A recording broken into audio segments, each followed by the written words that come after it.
அப்ப சூரியன் புதனும் சேர்ந்திருந்தா புத ஆதித்ய யோகம்னு ஜோசியத்துல சொல்றாங்க. சூரியன் புதன் சேர்ந்து ஒரே கட்டத்துல தான் உங்களுக்கு கல்யாணம் ஆகுறதுல பிரச்சனை. கல்யாணம் ஆனா உங்களுக்கு செக்ஸுவல் லைஃப் பெருசா இருக்காது. ஒரே ஒரு குழந்தை தான் பிறக்கும். நிறைய குடும்பத்துல பாத்தீங்கன்னா ஒரு குழந்தைக்கு 13 வயசு இருக்கும். அடுத்து இன்னொரு குழந்தை பிறக்கும். அந்த குடும்பத்துல போய் பாத்தீங்கன்னா அவங்களுடைய ஜாதத்துல எல்லாத்துலயுமே சூரியன் புதன் தனித்தனியா அதாவது சூரியன் புதன் சேர்ந்து ஒரு கட்டத்துல இருக்கும். வேற யாரும் சேர்ந்து இருக்க மாட்டாங்க. நீங்க வேணா செக் பண்ணுங்க. நான் சூரியன் சந்திரன் ஒண்ணா இருக்கிறாங்க. சூரியன் சந்திரன் வந்து அப்பாவுடைய தன்மை கரைஞ்சு அம்மா தான் குடும்பத்தை பொறுப்பெடுப்பாங்க. சிம்பிள். அப்ப இது மாதிரி சின்ன சின்ன விஷயங்களை நம்ம கலெக்ட் பண்ணி வச்சிருக்கப்ப இதெல்லாம் லாஜிக், சின்ன சின்ன லாஜிக். அப்ப இது எல்லாத்தையும் கொண்டு வந்து ஒரு 10 லாஜிக்ல உட்கார வச்சிடுறேன். அதான் என்னோட ராஜநாடிங்கிற மெத்தட். அது என்னுடைய யூனிக்கான நான் கண்டுபிடிச்ச மெத்தடு. அப்ப நான் ஒன்றும் ஜோசியத்தை கண்டுபிடிக்கிற அளவுக்கு ஆள் கிடையாது.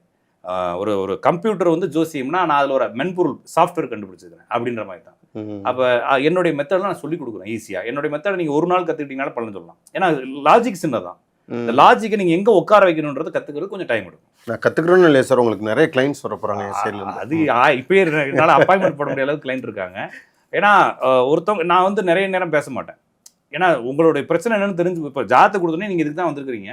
இந்த பிரச்சனை இத்தனை நாளில் சால்வ் ஆகும். அதுக்கப்புறம் நீங்கள் வந்து காசை கொடுத்துட்டோமேன்றதுக்காக தான் நீங்கள் என்கிட்ட பேசியிருப்பீங்க. நான் சொல்கிறது புரிஞ்சுக்கிட்டீங்களா? காசு கொடுத்துட்டோம் இவ்வளோ சும்மா நிறைய கேட்போம்னு கேட்குறது தான் டைம் ஓடுமே தவிர நான் சப்ஜெக்டை முடிச்சிருவேன். ஏன்னா உங்களுக்கு அந்த இதுக்கு மேலே எது சொன்னாலும் உங்களுக்கு தேவையில்லாததா இருக்கும் இல்லைங்களா? அப்போ ஒரு பசிக்கு வரீங்க, ஃபர்ஸ்ட் ஒரு சாப்பாடை சாப்பிட்டு என்ன ஆயிருது, முடிஞ்சிருது. அதுக்கப்புறமா உங்களுக்கு ஆசைக்கு இலையில இதெல்லாம் காலி பண்ணணும்னு நினைப்பீங்க இல்லைங்களா? அது மாதிரி தான் இருக்கும் தவிர. அப்போ என்னன்னா ஜோதிடம் என்பது ரொம்ப சிம்பிள். அதே மாதிரி என்ன நினைக்கிறாங்கன்னா ஒரு மனிதனுக்கு மாறி மாறி பிரச்சனை வரும்னு நினைக்கிறாங்க. அப்படிலாம் எவனுக்கும் வராது. ஒரு மனிதன் பிறந்ததுலேருந்து சாகிற வரைக்கும் ஒரு குறிப்பிட்ட பிரச்சனைகள் தான் மாட்டிக்கிட்டு இருக்கு. அதை கண்டுபிடிச்சு என்ன செய்ய முடியும்? ஒன்றும் செய்ய முடியாது. ஏன் இந்த நட்சத்திரத்துக்கும் சந்திரனுக்கும் இவ்வளோ வேல்யூ வந்துச்சு? இல்லைன்னா நட்சத்திர பொருத்தம் ஏன் பார்க்குறாங்கன்னா ஒரு காலத்தில் ஜாதகம் யாருக்கும் இருக்காது. அவங்களோட நட்சத்திரம் மட்டும் தெரியும். ஏன்னா அவங்களுக்கு பேர் வைக்கிறதுக்கு நட்சத்திரம் பார்த்து பேர் வச்சிருப்பாங்க. அதுக்கப்புறம் நட்சத்திரத்தை மறந்துருப்பாங்க.